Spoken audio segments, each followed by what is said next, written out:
Hello बच्चों, हाय पूर्वी on behalf of personal tutor channel. आज हम लोग क्लास 6 राजस्थान बोर्ड हिंदी का एक बहुत सिंपल सा चैप्टर ऐसा मेरा देश हो कविता पढ़ने वाले हैं। सो शुरू करते हैं। लहराती हरियाली हो, महकाता मधुरेश हो, नई जिंदगी झूमे जिसमें ऐसा मेरा देश हो।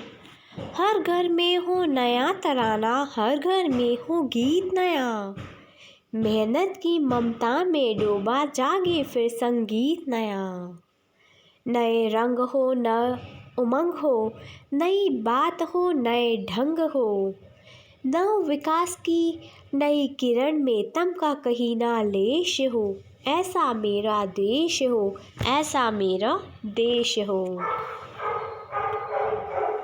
पर्वत को भी तोड़ चले जो टकराए तूफान से, कोटि चरण प्रस्थान करे नवपोरश से अभिमान से। गगन गहरता गूंजे गाना, जागे सारा हिंदुस्तान, डगर डगर से नगर नगर से निवड़ी तमृत शेष हो। ऐसा मेरा देश हो। मिट्टी का माटी मुस्काए खेतों में, खलिहानी में अपने पन का दीप नया फिर जागे नए किसानों में। अपनी धरती हो निर्धन की, पूरी हो आशा जन जन की, कोई रहे ना भूखा नंगा, ना कोई दरवेश हो। ऐसा मेरा देश हो, ऐसा मेरा देश हो।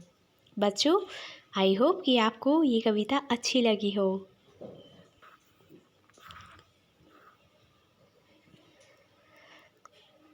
हेलो बच्चों, हाय पूर्वी on behalf of personal tutor channel.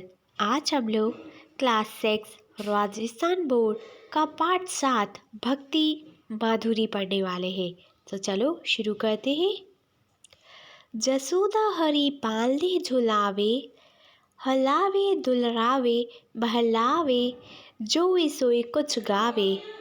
मेरे लाल की आओ निदुरिया, काहे ना आज सुलावे। तू काहे ना बेगी सी आवे, तो को कान्हा बुलावे। कभू पलक हरी मुद लेते, कभू अधक फहरकावे। सोवत जानी मोन हवे रही रही, करी करी से बतावे। इति अनंत अकुलाए उठे हरी, जसुमती मधुरे गावे। जो सुख सुर अमर, मुनि दुर्बल सोनंद भामिनी पावे। सूरदास। यह लकुटी अरु कामरिया प, राजतिहु पुर को ताजी डारो। आओ सिद्धवी नवो दीदी के सक, नंद की गाय चराए बिसारो। रसखानी जवे इत्ते तंते, ब्रज के बगबाग तड़ा निहारो। कोटि किए कल धोतो के धाम, करील की कुछ ऊपर वालो। धूरी भरे अति शोभित, सभ्यत तेजी बड़ी फिर सुंदर चोटी। खेलत खात फिर अंगना पग, पग पे झड़ी बजती बेरी कछोटी। बछाबी को रखा ने बलकोटा, भारत काम कला निति कोटि। काल के भाग बड़े सर्जरी, हरी हाथ सो ले गए माखन रोटी।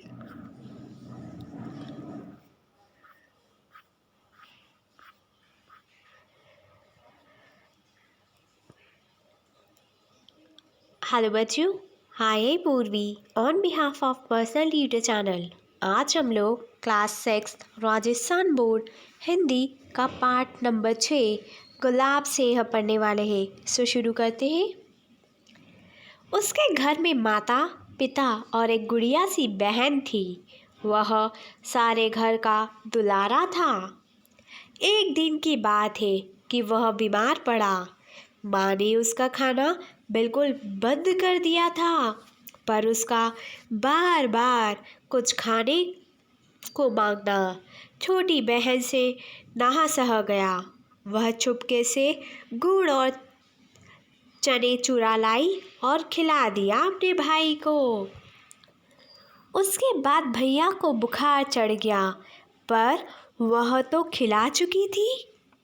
अपने भाई के संतोष के लिए वह माँ बाप का गुस्सा भी सहने को तैयार थी, पर भाई ने गुड़ चने की बात किसी को ना बताई। धीरे धीरे रोग चला गया, पर भाई के मन पर बहन के प्रेम की छाप छप गई। ऐसी एक नहीं, अनेक बातें बहन की, माँ की उसके मन पर छपी थी।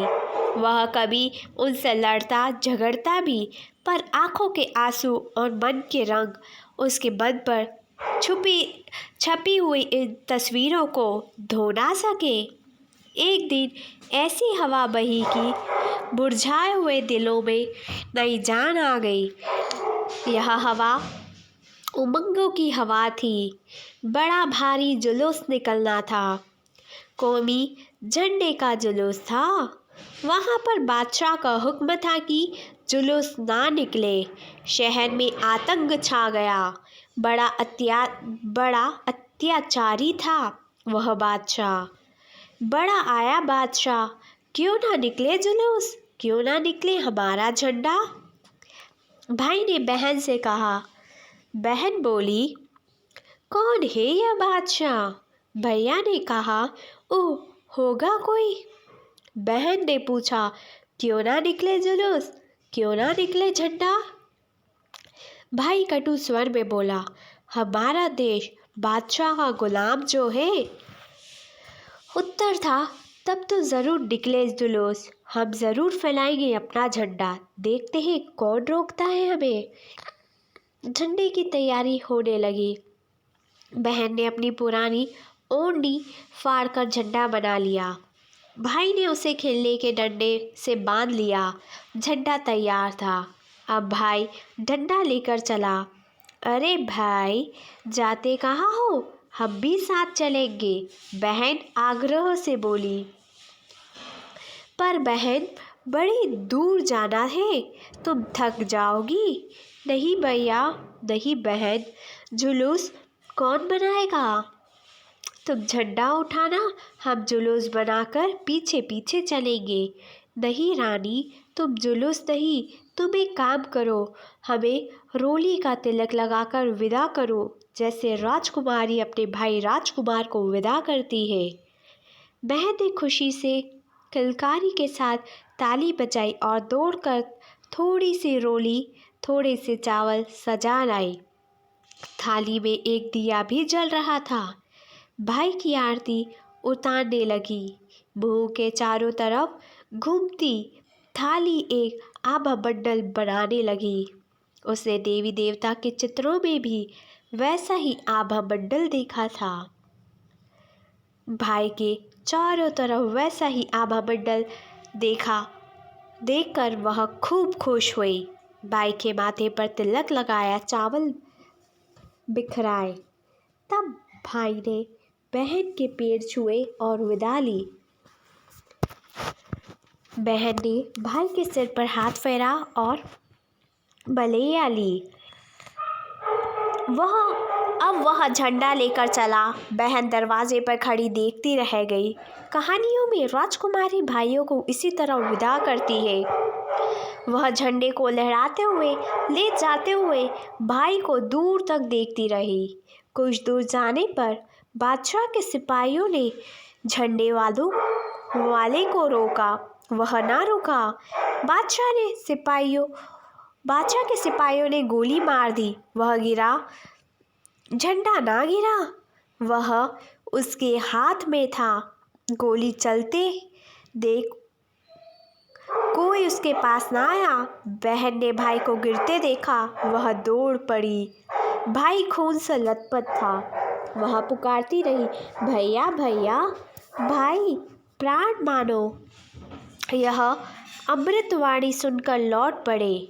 वह बोला, तू आ गई, यह झंडा ले। बहन ने झंडा थाम लिया। भाई चला गया। वह रोई पर झंडा हाथ में उठाए रही। बादशाह के सिपाही मानो गढ़ जीत कर चले गए। लोग भागे आए।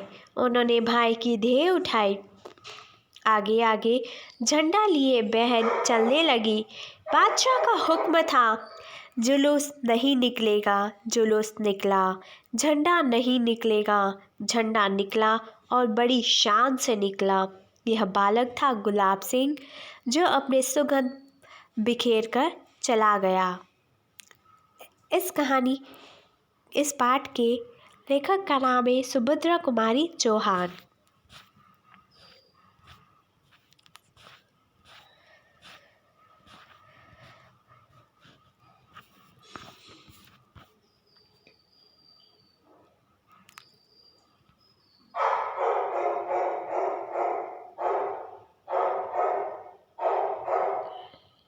हेलो बच्चों, हाय पूर्वी on behalf of personal tutor channel.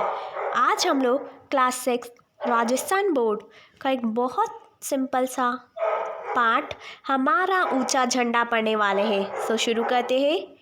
एक हमारा ऊंचा झंडा, एक हमारा देश, इस झंडे के नीचे निश्चित एक अमिट उद्देश्य।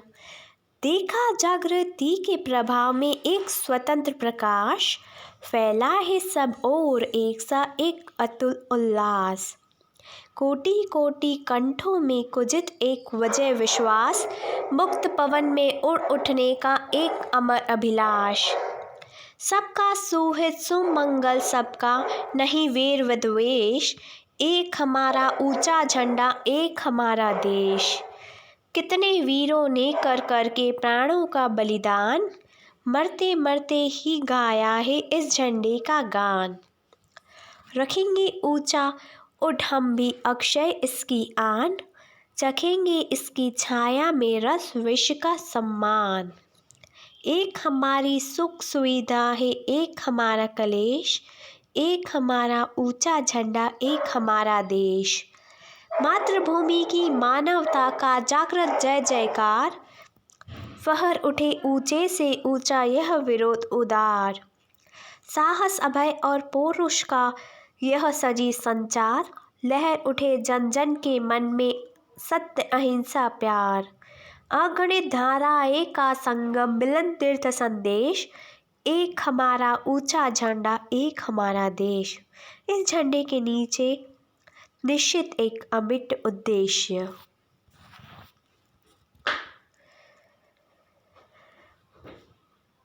हेलो बच्चों, हाय पूर्वी on behalf of personal tutor channel. आज हम लोग क्लास 6 राजस्थान बोर्ड हिंदी का पाठ 9 हमारी धरोहर तीर्थराज मचकुंड। सो शुरू करते हैं। राष्ट्रीय राजमार्ग 3 पर स्थित धौलपुर जिला मुख्यालय से मात्र 3 किलोमीटर पश्चिम में अरावली की गोद में स्थित प्राकृतिक सरोवर मचकुंड पौराणिक महत्व का स्थान है। यह स्थान भगवान श्री कृष्ण व मुचुकुंद महाराज के जीवन से जुड़ा हुआ है। मुचुकुंद महाराज से संबंधित होने के कारण ही इसे कालांतर में मचकुंड कहा गया। विष्णु पुराण के पंचम अंश के 23वें अध्याय व श्रीमद् भगवद गीता के दशम स्कंद के 91वें अध्याय में इस स्थान का वर्णन मिलता है। किंवदंती है कि त्रेता युग में हुए देवसु संग्राम में इंद्र ने महाराज मुचुकुंद को अपना सेनापति बनाया था। इस युद्ध में विजय होने के बाद मुचुकुंद महाराज विश्राम के लिए श्यालामार पर्वत की एक गुफा में जाकर सो गए। देवताओं ने उन्हें वरदान दिया कि जो आपकी नींद में खलंग डालेगा, अर्थात आपको जगाने पर आपकी प्रथम दृष्टि जिस पर पड़ेगी वह भस्म हो जाएगा। जब जरासंध ने कृष्ण से बदला लेने के लिए मथुरा पर आक्रमण किया तो काल यवन नामक दैत्य भी उसके साथ था। भगवान शंकर ने उसे युद्ध में अजित रहने का वरदान मिला हुआ था। शंकर के वरदान को पूर्ण करने के लिए श्री कृष्ण को रण छोड़कर भागना पड़ा। इसी से श्री कृष्ण रणछोड़ कहलाए। काल यवन ने श्री कृष्ण का पीछा किया। श्री कृष्ण भागते हुए श्यामाचल पर्वत की उस गुफा में पहुंच गए जहां मुचुकुंद महाराज सो रहे थे। वहां पहुंचकर श्री कृष्ण श्यामाचल पर्वत की गुफा में निद्रासीन मुचुकुंद महाराज के ऊपर अपनी पीताम्बरी डालकर छिप गए। कालावन जब श्री कृष्ण का पीछा करता हुआ वहां पहुंचा तो उसने मुचुकुंद महाराज को श्री कृष्ण समझकर ललकारा। मुचुकुंद महाराज जागे तो उनकी दृष्टि काल यवन पर पड़ी। नेत्रों की ज्वाला के से काल यवन भस्म हो गया। यहाँ श्री कृष्ण ने मुचुकुंद महाराज को श्री कृष्ण रूप में दर्शन दिए। अभिभूत मुचुकुंद महाराज ने भगवान श्री कृष्ण से संसार में शांति का मार्ग पूछा। श्री कृष्ण ने उन्हें यह 5 कुंडे यज्ञ करके गंधमादन पर्वत पर तपस्या के लिए कहा। महाराज मुचुकुंद ने यहाँ 5 कुंडे यज्ञ पर ऋषि पंचमी को पूर्णाहुति दी और अगले दिन भाद्रपद शुक्ला छठ, जिसे देव छठ भी कहा जाता है, को भोज का आयोजन किया। यह स्थान आजकल मचकुंड के नाम से जाना जाता है। मचकुंड पर अपूर्व प्राकृतिक घटा से युक्त पवित्र सरोवर के किनारे मंदिरों का निर्माण धौलपुर रियासत के शासक महाराज भगवंत सिंह के काल में हुआ था। यह स्थान धार्मिक आस्था, पवित्र स्थान एवं कौमी एकता के लिए जाना जाता है। यहाँ प्रत्येक माह की पूर्णिमा को दीपदान व महाआरती का आयोजन किया जाता है। प्रत्येक माह की अमावस्या को परिक्रमा का आयोजन धार्मिक आस्था और संस्कृति को साकार कर देता है। यह प्रतिवर्ष भाद्रपद शुक्ला छठ को वार्षिक मेला भरता है। इस मेले में श्रद्धालु पवित्र स्नान करते हैं व शादियों की बोरछड़ी व कलंगी आदि का विसर्जन करते हैं। इस पवित्र कुंड के कुल 40 घाट हैं। मान्यता है कि इसमें स्नान करने से चर्म रोग समाप्त हो जाता है। इस स्थान को तीर्थों का भांजा कहा जाता है। इस कुंड के आसपास अनेक हिंदू मंदिर, सिख गुरुद्वारा तथा निकट पहाड़ी पर मोनी बाबा की गुफा व अब्दुल शाह का मज़ार है। पिट जाएगा वो, हाँ वो पिट जाएगा। यहाँ बने मंदिरों में रानी गुरु मंदिर, लाडली मोहन मंदिर तथा राजगुरु मंदिर विशेष महत्व के हैं। इन मंदिरों में लाडली मोहन मंदिर काफ़ी प्राचीन है। इसकी स्थापना संभवतः 1899 में राज खजाने से की गई थी। धौलपुर के लाल पत्थर से जड़ित यह मंदिर शिल्पकला व नक्काशी का सुंदर नमूना है। इसके चौक के मध्य 7 फीट ऊंचाई पर अष्टकोण में एक शिवालय है। यह पंचमुखी शिवलिंग के अलावा हनुमान, राम, जानकी व बलराम की मूर्ति विराजमान है। राजगुरु मंदिर की स्थापना रियासत काल में महाराज भगवंत सिंह ने कराई थी। मंदिर में जगन्नाथ जी, बलराम जी, सुभद्रा जी, रामचंद्र जी, लक्ष्मण जी, जानकी जी के विग्रह सुशोभित है। मदन मोहन मंदिर इस सरोवर के आग्नेय कोण में स्थापित है। इस मंदिर को रानी गुरु मंदिर के नाम से भी जाना जाता है। यहाँ सिख धर्मावलंबियों का एक गुरुद्वारा है, जिसे दाताबंदी छोड़ शेर शिकार गुरुद्वारे के नाम से जाना जाता है। माना जाता है कि 4 मार्च 1612 में सिखों के छठे गुरु हरगोविंद सिंह ग्वालियर जाते समय यहाँ एक दिन ठहरे थे। गुरुद्वारे में भोजन कीर्तन व लंगर का आयोजन हुआ था। मचुकुंड के पास एक पहाड़ी पर अब्दुल शाह रहमुल्ला अल्हे सूफी संत की मज़ार है। पहाड़ी पर मोनी बाबा की गुफा भी है। जनश्रुति है कि अफजल शाह व मोनी बाबा की एक बार भेंट हुई थी। दोनों परोपकारी संत थे। यहीं पर अफजल शाह ने अपना स्थान बनाया। यह स्थान सांप्रदायिक सौहार्द व कौमी एकता की अनूठी मिसाल है। यह देव छठ के वार्षिक मेले पर कलवाही का आयोजन किया जाता है। मच्छकुंड सरोवर के पास स्थित क्षेत्रीय ताल पर पर्यटन की दृष्टि से आकर्षक स्थान है। यह ताल राज्य सरकार द्वारा नौकायन के लिए विकसित किया जा रहा है। मच्छकुंड के पास स्थित मोनी बाबा की गुफा आज भी पर्यटक व श्रद्धालुओं को आकृष्ट करती है। इस स्थान की पवित्रता बनाए रखने के लिए प्रतिवर्ष स्काउट गाइड, एनसीसी, सांस्कृतिक धरोहर सेवा वाहिनी एवं अन्य स्वयंसेवा यहाँ श्रमदान करते हैं तथा धौरपुर नगर परिषद नियमित सफाई करती है। ऐसे स्थानों पर गंदगी फैलाने से हमारी विरासत को क्षति पहुँचती है। यहाँ आयोजित मेले व कव्वाली में सभी धर्म व संप्रदाय के लोग बढ़ चढ़कर भाग लेते हैं। मेले के दिन नगर में भारी उल्लास देखा जाता है। मच्छकुंड सरोवर के नैसर्गिक सौंदर्य, धार्मिक महत्व व प्रकृति की छटा को देखते हुए इस पूर्वांचल का पुरस्कार कहा जाए तो कोई अतिशयोक्ति नहीं होगी।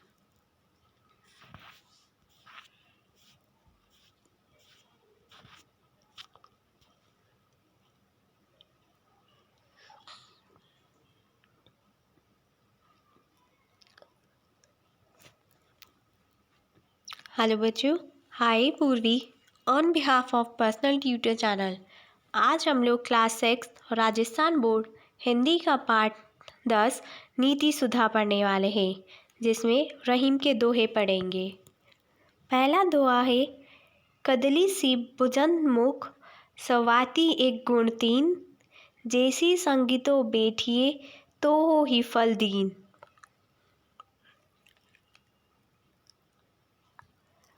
पावस देखी रही मन कोयल सादी मोन, अब दादो वक्ता भये हमको पुछत कौन।